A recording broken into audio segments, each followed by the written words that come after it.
Bonjour à toutes et à tous. Nous allons donc à travers cette vidéo proposer un corrigé de l'épreuve 2 du concours lycée d'excellence de Diourbel, session 2020. Donc il y a également une première épreuve de mathématiques, mais on va commencer par la deuxième épreuve. Alors, maintenant pour ce concours, effectivement, les calculatrices très sophistiquées qui affichent des formules et des courbes sont interdites. Voilà, donc là, il faut quand même que les profs, les parents plutôt, demandent l'avis du prof, n'est-ce pas? Parce que leur enfant peut être pénalisé, n'est-ce pas? Considéré comme fraude, n'est-ce pas? Alors qu'il ne peut même pas utiliser ces formules. Donc il faut essayer d'acheter, tout simplement, il faut acheter des calculatrices autorisées. Voilà, ceci étant, donc nous allons ici corriger donc cette partie-là constituée de QCM. On vous dit pour chacune des questions de ce questionnaire à choix multiples QCM, il n'y a qu'une seule bonne réponse proposée dans le tableau. Maintenant, sur ta copie, indique le numéro de la question et la bonne réponse et justifie-la. Donc, il faut que la réponse soit justifiée. Voilà. On considère comme bonne réponse une réponse qui est justifiée. Si elle n'est pas justifiée, elle ne sera pas considérée comme une bonne réponse. Donc là, ça avertit ceux qui donnent des réponses au hasard. Et chaque bonne réponse vaut un point.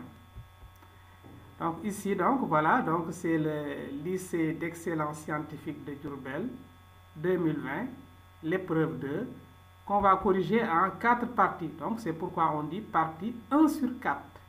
Voilà, première partie donc sur les 4. C'est ce qu'on va corriger ici pour ne pas avoir des vidéos trop longues. Voici donc les questions pour cette partie. Voilà, on vous donne donc l'ensemble des questions. Ça, c'est vous permettre de effectivement faire une capture d'écran et de traiter avant et puis de comparer avec les solutions proposées ici. Vous voyez, voici donc les 5 questions. Combien vaut le volume d'une boule de rayon R égale A 3 sur pi cm et on vous propose des réponses. Deuxièmement, combien vaut l'air de la surface d'une demi-sphère de rayon R égale pi. Troisième question, quelle est l'intersection d'un cône de révolution de rayon R égale à 2pi et d'un plan parallèle au plan de sa base, avec un coefficient de réduction K égale à pi sur 4. Quatrième question, soit D1 et D2, deux droites perpendiculaires en un point A, et B, un point distinct de A. Quelle est la transformation résultant des deux symétries orthogonales successives d'axes D1 et D2? Et enfin, cinquième question, quel est le couple de coordonnées du point symétrique de A, de coordonnées moins de 3, par rapport au point B de coordonnées 1, 2. Et on vous propose donc à chaque fois 3 réponses. C'est à vous de faire des calculs, de choisir la bonne réponse et de la justifier. Voilà, donc on y va. Pour la première question, on vous dit combien vaut le volume d'une boule de rayon R est égal à 3 sur pi. Bon, volume d'une boule, c'est quoi? Le volume d'une boule, le volume donc V d'une boule, de rayon R, là on l'a vu dans le cours, c'est égal à V égale à 4 tiers que multiplie pi, que multiplie R au cube. Voilà, maintenant ici, si R maintenant vaut 3 sur pi, donc il suffit de remplacer dans la formule R par 3 sur pi. Et alors, on a donc V égale à 4 tiers que multiplie pi, que multiplie 3 sur pi au cube. Mais 3 sur pi au cube, ça va donner, parce que c'est de la forme a sur b à la puissance n, c'est a à la puissance n sur b à la puissance n. Donc finalement, on a 4 tiers que multiplie pi, que multiplie 3 au cube sur pi au cube. Vous voyez bien que 3 au cube sur 3, donc c'est 3 au carré. 3 au carré, c'est 9. 9 fois 4, 9 fois 4, 36. Et on simplifie également par pi, pi sur pi cube, on simplifie donc, il va nous rester donc pi carré en dénominateur. Et finalement, on trouve 36 sur pi carré centimètre cube. Donc ici, la bonne réponse, tout le monde voit bien que c'est la réponse A. Donc voici la bonne réponse. Question 2. Combien vaut l'air de la surface d'une demi-sphère de rayon R est égal à pi? Voilà. L'air d'une demi-sphère. Alors, que vaut l'air d'une sphère? Là, on l'a vu dans le cours. R d'une sphère de rayon R est égal à 4 fois pi fois R carré. Donc, 4 pi R carré. Mais attention, ici, on nous parle de demi-sphère. Donc, l'aire d'une demi-sphère de rayon R et il faut diviser donc ça par 2 demi-sphères. Donc, c'est 2 fois pi fois R carré. Mais ici, que vaut R? R égale à pi. Voilà.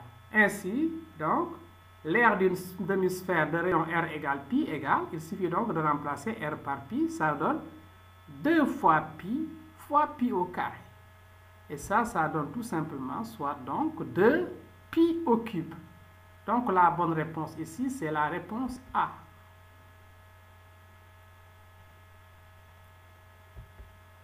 Alors, troisième question. Quelle est l'intersection d'un cône de révolution de rayon R est égal à 2 pi et d'un plan parallèle au plan de sa base, avec un coefficient de réduction K égale à pi sur 4. Alors, l'intersection d'un cône de révolution et d'un plan parallèle au plan de sa base, on sait que là, c'est un cercle. Donc, d'emblée, les réponses A et B sont éliminées, parce que là, il faut quand même trouver un cercle. Maintenant, pour voir le rayon du cercle, vous voyez, le coefficient de réduction, c'est pi sur 4. Donc, il suffit de multiplier. Donc, le rayon, c'est K fois. Donc, le rayon de ce cercle, c'est le coefficient de réduction multiplié par le premier rayon, le rayon de base du cône initial. Et donc, ça va donner pi sur 4 fois 2 pi. Et là, après simplification, on trouve pi carré sur 2. On voit bien que donc la bonne réponse, c'est la réponse C. Quatrième question. Soit D1 et D2, deux droites perpendiculaires en un point A et B, un point distinct de A. Quelle est la transformation résultant des deux symétries orthogonales successives d'axes D1 et D2? Voilà, question de cours encore. Ici, qu'est-ce qu'on a? D1 inter D2 est égal à au singleton A. Ça, c'est la première information. Mais on sait aussi que D1 et D2 sont perpendiculaires. Par conséquent, la transformation donc résultant des deux symétries orthogonales successives et d'axe donc D1 et D2 est la symétrie centrale de centre A. parce que les axes sont perpendiculaires, donc, et se coupent en A. Donc A va être le centre, et ce sera une symétrie centrale. Bien vu dans le cours. Donc une illustration, vous voyez, par un dessin. Vous voyez que si nous cherchons l'image des points B qu'on avait donné, par la symétrie orthogonale d'axe D1 d'abord, n'est-ce pas, on va trouver le point B'. Et ensuite, on cherche l'image de B' par la symétrie orthogonale d'axe D2, et ça va nous donner B seconde. On voit bien que A est le milieu de B seconde. Voilà, même chose si c'était également dans l'autre sens. Si au lieu de faire ça, on avait commencé par faire la symétrie d'abord par rapport à D2, puis par rapport à D1. Donc, dans tous les cas, on trouve une symétrie centrale de centre A. Donc, ici, la bonne réponse, c'est la réponse B. Maintenant, dernière question. Voilà, pour cette partie, effectivement, pour cette partie, parce qu'il y a 20 QCM. Hein. Donc, dernière question. Quel est le couple de coordonnées du point symétrique de A? A de coordonnées moins 2, 3, par rapport au point B de coordonnées 1, 2. Ici, le point B, donc, va être le centre. B est le centre. Bon, on ne connaît pas les coordonnées de ce point, on va désigner ce point donc par C. Donc, soit C, le symétrique de A par rapport à B. Si C est le symétrique de A par rapport à B, et C en fait de coordonnées X, Y.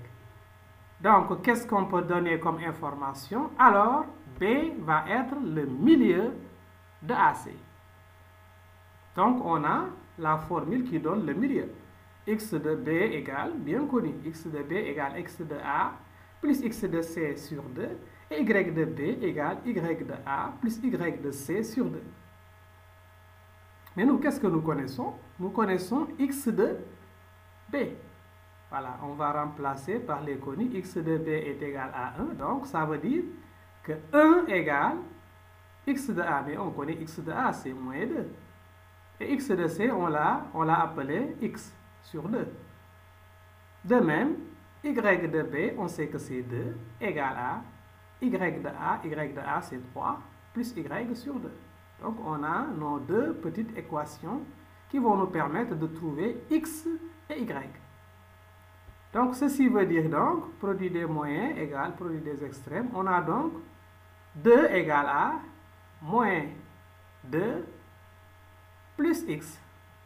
Et 4 égale à 4 égale donc à 3 plus Y. Et là, on transpose pour trouver X. Donc, ça veut dire que X égale 4 et Y égale à 1. Par conséquent, le point C a pour coordonnée 4, 1. Vous voyez bien donc que la bonne réponse ici, c'est la réponse C. Voilà donc, c'est la fin de cette vidéo. Merci donc de l'avoir suivi et de liker si vous l'avez aimé. Et de vous abonner à cette chaîne pour avoir toutes nos ressources. Donc à la prochaine pour une autre vidéo, Inch'Allah.